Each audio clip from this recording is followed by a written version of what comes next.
I believe that big strides are about to take place in our quality of consciousness. I believe we're going to grow a lot over the next decade. Now, that's for several reasons.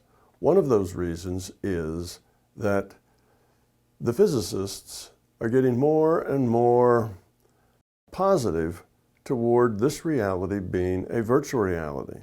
That's been growing immensely over the last decade because it is the only viewpoint that really answers the experimental results. So virtual reality is a better explainer of the facts. So that is going to continue to grow. And as that grows, I think that in the near future, again in the next decade, we are going to see the physicists come to the conclusion that our reality is indeed a virtual reality. Now, when that happens, that carries along some logical consequences. One of those logical consequences is, if this is a virtual reality, then it has to be computed, created, manufactured someplace else. A virtual reality cannot compute itself. The computer has to be outside of the virtual reality that it computes. That leads us to the conclusion that if this is a virtual reality, then we, our bodies, our avatars, and this virtual reality is created in a space that is non-physical to us and a superset of us. In other words, this reality is a subset or a part of something that is more fundamental and that is non-physical. Well, that's a big step to take philosophically and scientifically.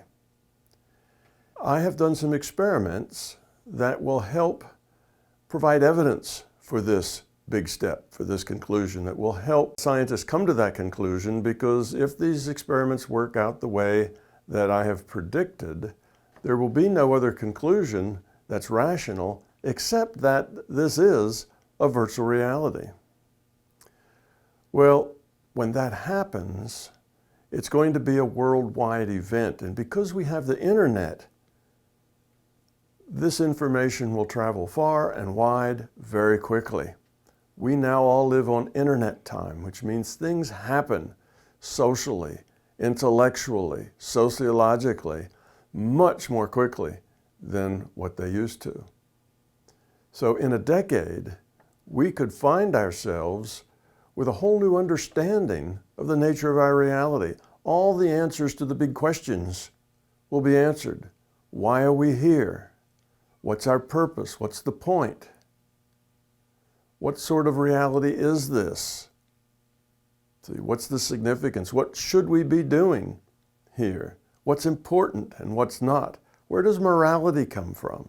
What is the fundamental difference between good and evil? All the big questions that people have struggled with for years will then have solutions. And it is likely that we will soon be living in a kinder, more gentler world that is more productive and more caring.